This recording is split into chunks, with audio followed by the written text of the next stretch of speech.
Hello guys, good morning. So welcome back to my YouTube channel. This is Otoboy Zone. So may ibabahagi na naman tayo sa inyo na konting kalaman itong turbo na to. So galing to guys sa Suzuki minivan or yung every wagon or transformer na mga uso ngayon. So ang issue nito guys ay walang power yung makina at maingay. So pinalitan na kagad ng may-ari kasi sabi nung mekaniko ay palitan na. So i-check natin to kung tama yung diagnose ng mekaniko. So medyo may play na siya guys, hindi naman ganun ka laki yung play ng compressor well nya. Yan, kung makikita ninyo, yan yung compressor well. Dito yan sa output banda ng turbo casing. So mayroon na siyang play na abnormal play.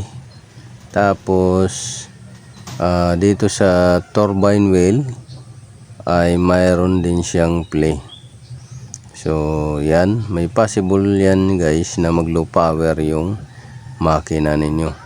So ang application na makina nito ay DE64W, DE64B, DE63T at iba pa. So may abnormal play na siya. So kita ninyo, pero hindi pa ganun ka laki. At umiingay daw yan na nagwa-whining pagka binirit mo. So sumasayad na kasi guys yung compressor wheel at saka turbine wheel nya. So dito naman guys, isang dahilan din to guys, itong wastegate nya, actuator. So kung nakakita ninyo, putol yung wastegate actuator nya. So maglulo power talaga yan at minsan nabibilaukan pa yan guys. Yan hindi na siya gumagalaw na ganyan, gawa ng putol yung push rod ng actuator valve. So vacuum type ito guys, hindi electronic yung gamit. So vacuum diaphragm ang nagpapagana nito. Dapat gumaganon yan siya guys pagka overboost na ang ano niya or mag extra boost siya. So yan yung putol. So re-repair natin yan, welding natin yan, tapos ito i-align natin yan dahil bingkong. So magkukos din yan ng low power pagka hindi naka-align dahil singaw yung vacuum diaphragm. So yan yung isang dahilan guys kung bakit low power yung turbo ninyo or yung makina ninyo. So itong lubrication hole nya guys, dyan dumadaan yung langis. So kadalasan sa mga turbo guys ay dalawa yung cooling system nya, water cooled at saka oil cooled siya. So yan yung ano nya, cooling system. Mayroong iba air cooled pa ang ginagamit. So dito nagtanong yung may-ari kung nare-repair ba to.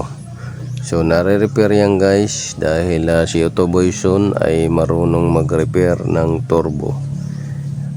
Turbo calibrate natin yan.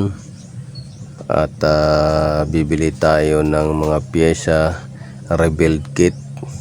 So rebuild kit yung ano natin dyan bibilhin para magamit kaagad tong turbo or maibenta pa kung gusto niya ibenta.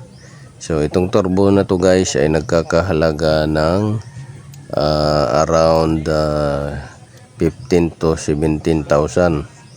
So binili ng turbo ng may-ari 22,000 daw. So di natin alam kung bakit ganun kamahal yung turbo ng mga every wagon. So Yun lang guys.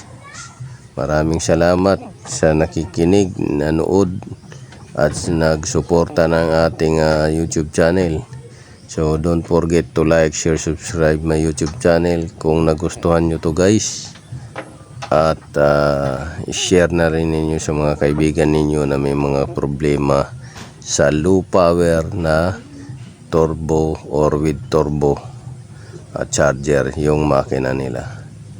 So sundan nyo lang guys yung ating repair part 2 or rebuild